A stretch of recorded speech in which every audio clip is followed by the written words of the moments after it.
नमस्कार दोस्तों, स्वागत है आप सभी का मेरे YouTube चैनल पे। आज के इस वीडियो में हम बात करेंगे बांग्लादेश में हुए प्रोटेस्ट और कल यानी अगस्त 5 को हुए तख्तापलट के बारे में। आपने इसे इंटरनेट या न्यूज़ के माध्यम से देखा या सुना होगा। चलिए वीडियो को स्टार्ट करते हैं।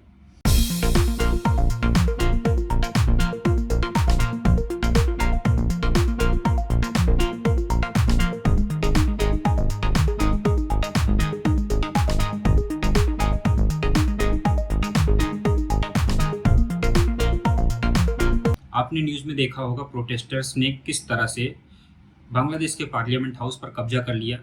उन्होंने शेख हसीना प्रधानमंत्री के आवास पर कब्जा कर लिया और वहां से फर्नीचर, कपड़े और यहाँ तक कि फ्रिज में रखे हुए खाने तक चोरी करते हुए दिखाई दिए। और फाइनली शेख हसीना का 20 साल का शासन का अंत हुआ। पहली बार 1996 से 2001, उसके बाद 2009 से 2024। ये प्रोटेस्ट शुरू तो एक स्टूडेंट प्रोटेस्ट की तरह से हुआ, लेकिन बाद में ये धीरे धीरे राजनीतिक प्रोटेस्ट और एक बांग्लादेश की आर्मी और डीप स्टेट का प्रोटेस्ट बन गया, जिसके फलस्वरूप वहाँ पे तख्तापलट हो गया। जबकि इसी साल जनवरी में बांग्लादेश में चुनाव हुए थे और टोटल 300 सीटों में से 224 सीट जीतकर शेख हसीना की पार्टी आवामी लीग सबसे बड़ी पार्टी बनती है और शेख हसीना प्रधानमंत्री की शपथ लेती है। दूसरी सबसे बड़ी विपक्षी पार्टी 11 सीट जीतती है और इंडिपेंडेंट के पास 62 सीट्स होती है। तो इस तरह से एक इलेक्टेड गवर्नमेंट को डीप स्टेट और रेडिकल ने उखाड़ फेंका। बांग्लादेश की आर्मी अब वहाँ की राजनीतिक पार्टियों को इनवाइट कर रही है कि वो आएँ और मिलकर एक अंतरिम गवर्नमेंट का निर्माण करें। As per different news portals, Bangladesh में रेडिकल्स प्रोटेस्ट की आड़ में हिंदुओं के घरों पर हमला कर रहे हैं, जो वहाँ पे एक माइनॉरिटी है, लगभग 1.5 करोड़ के करीब। यहाँ तक कि कल की न्यूज़ में था कि ढाका में स्थित इस्कॉन टेम्पल और काली माता मंदिर को भी तोड़ दिया गया। नेता जो हिंदू थे और आवामी लीग से ताल्लुक़ रखते थे, उनको भी ढूंढ कर चुन कर मारा जा रहा है। चलिए एक बैकग्राउंड समझ लेते हैं, ये सब कब और कैसे स्टार्ट हुआ।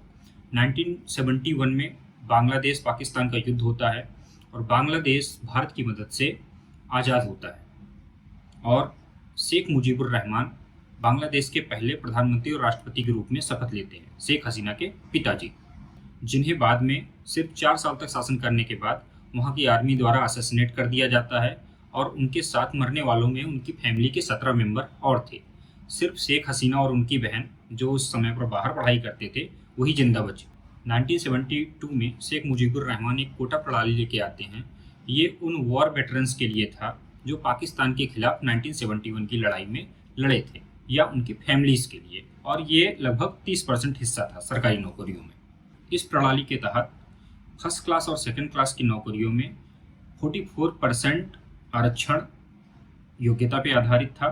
शेष 56% आरक्षण स्वतंत्रता संग्राम के सेनानियों को 30%, महिलाओं को 10%, पिछड़े जिलों को 10%, जातीय अल्पसंख्यकों को 5% और शारीरिक रूप से विकलांग लोगों को 1% था। अब समझते हैं पूरा घटनाक्रम है क्या। जून 5, 2024 को बांग्लादेश की एक हाई कोर्ट ने 1971 के बांग्लादेश की वॉर में लड़े वेटरन्स की फैमिली को मिलने वाले आरक्षण को रीइंस्टेट कर दिया, यानी फिर से लागू कर दिया। शेख हसीना की सरकार ने ही हटाया था, जिसकी वजह से 6 यूनिवर्सिटीज़ में एक पीसफुल प्रोटेस्ट स्टार्ट हुआ। लेकिन धीरे धीरे ये प्रोटेस्ट पूरे देश में फैल गया और आक्रामक होता गया। जुलाई 1 आते आते प्रोटेस्टर्स रोड और रेलवेज को जाम करने लगे, जैसा कि हर देश में ओल्ड टेक्निक है कि कैसे गवर्नमेंट को चोक किया जाए। जुलाई 15 को शेख हसीना ने एक बयान दिया, जिसमें उन्होंने कहा कि ये लोग जो आरक्षण का विरोध कर रहे हैं, ये उन लोगों की फैमिलियों से आते हैं जिन्होंने बांग्लादेश और पाकिस्तान की वॉर में पाकिस्तान का साथ दिया था। इन लोगों को बांग्लादेश में रजाकार्स कहते हैं।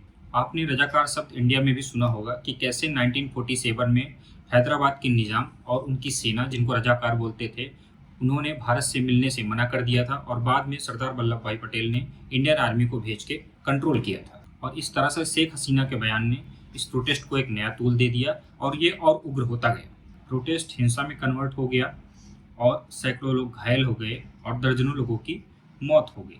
जुलाई 20 आते आते शेख हसीना की रेजिग्नेशन की डिमांड करने लगे प्रोटेस्टर्स। उसके बाद प्रोटेस्ट को कंट्रोल करने के लिए लगभग 2000 लोगों को जेल में डाल दिया गया। जुलाई 21 को बांग्लादेश की सुप्रीम कोर्ट ने हाई कोर्ट के फैसले को पलट दिया और सरकारी नौकरियों में 93% योग्यता के आधार पर कर दिया, यानी अब सिर्फ 7% आरक्षण रहेगा। तो कुल मिलाकर यहाँ पर प्रोटेस्ट खत्म हो जाना चाहिए था। लेकिन प्रोटेस्टर्स इसके बाद शेख हसीना से रेजिग्नेशन और उनसे माफ़ी की मांग करने लगे। अगस्त 1 को बांग्लादेश की गवर्नमेंट ने जमात शिविर नाम की एक ऑर्गेनाइजेशन को एंटी टेररिज्म एक्ट में बैन किया, लेकिन उसका कुछ फ़ायदा हुआ नहीं। सरकार को शक था कि ये ऑर्गेनाइजेशन ही प्रोटेस्ट के पीछे जिम्मेदार है और 90 लोगों की मौत 4 अगस्त तक आते आते हो गई। अगस्त 5 को प्रोटेस्टर्स शेख हसीना के पैलेस को, पार्लियामेंट को घेर लेते हैं और बांग्लादेश की सेना प्रोटेस्टर्स का साथ देती है और शेख हसीना को सिर्फ 45 मिनट के अल्टीमेटम पर बांग्लादेश की फौज के हेलीकॉप्टर से भागना पड़ता है और वो इंडिया आ जाती है। तो ये है सारा घटनाक्रम, लेकिन ये इतना सिंपल है नहीं जितना दिखाई दे रहा है, क्योंकि अगर ये स्टूडेंट प्रोटेस्ट होता तो ये सुप्रीम कोर्ट के फैसले के बाद बंद हो जाना चाहिए था। सुप्रीम कोर्ट के फैसले के बाद प्रोटेस्टर्स शेख हसीना से रेजिग्नेशन की भी मांग करने लगे थे, यानी इसके पीछे मोटिव कुछ और था। चलिए इसे स्टेप वाइज समझते हैं। अभी इसी साल मणिपुर में प्रोटेस्ट होता है, आप लोगों ने न्यूज़ में देखा होगा, कुकी और मैती समुदाय के बीच में। कुकी जो मेनली क्रिश्चियंस हैं और नॉर्थ ईस्ट के ड्रग कार्टेल पे जिनका एक छत्र राज है। शेख हसीना को कुछ समय से यूएसए कि डीप स्टेट उनकी धरती पर यानी बांग्लादेश में एक सैन्य अड्डा बनाने की मांग कर रहे थे, जिसको उन्होंने रिजेक्ट कर दिया था, क्योंकि शेख हसीना और बांग्लादेश के इंडिया और चाइना से बहुत अच्छे संबंध हैं। बांग्लादेश की इकॉनमी चाइना की मदद से बहुत अच्छा ग्रो कर रही है। बांग्लादेश गवर्नमेंट अपने स्टूडेंट को चाइना भेज रही थी वहाँ की लैंग्वेज सीखने के लिए और स्पेशलाइज्ड स्किल सीखने के लिए, क्योंकि वन चाइल्ड पॉलिसी होने की वजह से चाइना में मैन पावर की कमी हो गई है, क्योंकि वहाँ पे अब अधिकतर आबादी बुजुर्ग है। म्यांमार में ऑलरेडी सेना रूल कर रही है। अगर सारे पॉइंट को एक साथ करके समझें तो एक ऐसा स्टेट क्रिएट करने की कोशिश की जा रही है भारत के नॉर्थ ईस्ट, बांग्लादेश और म्यांमार के बीच में, जहाँ पर अमेरिका अपनी प्रेजेंस बना सके और साउथ चाइना सी जहाँ से चीन का सारा व्यापार होता है और भारत के ऊपर एक नज़र रख सके। चाइना के साथ तो अमेरिका का पहले से ही एक कोल्ड वॉर जैसा सिचुएशन है, लेकिन वो भारत पे भी पूरी तरह से ट्रस्ट नहीं करते हैं, क्योंकि भारत रसिया और ईरान से भी अलाइंड है, जिनके साथ अमेरिका का बहुत टाइम से कोल्ड वॉर चल रहा है।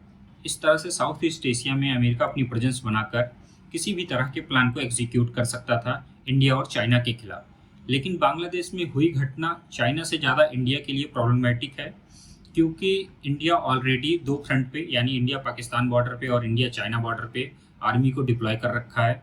लेकिन एक फ्रेंडली गवर्नमेंट होने की वजह से बांग्लादेश की तरफ से वो निश्चिंत थे, लेकिन अब उनको बांग्लादेश के बॉर्डर पे भी सेम सतर्कता बरतनी पड़ेगी, क्योंकि किसी भी तरह की एंटी इंडिया एक्टिविटी अब वहाँ से की जा सकती है जब तक वहाँ पे एक स्टेबल गवर्नमेंट नहीं आती। इसी के साथ इस वीडियो को समाप्त करते हैं।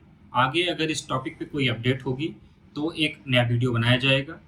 तब तक के लिए धन्यवाद। Please like, share, subscribe. जय हिंद।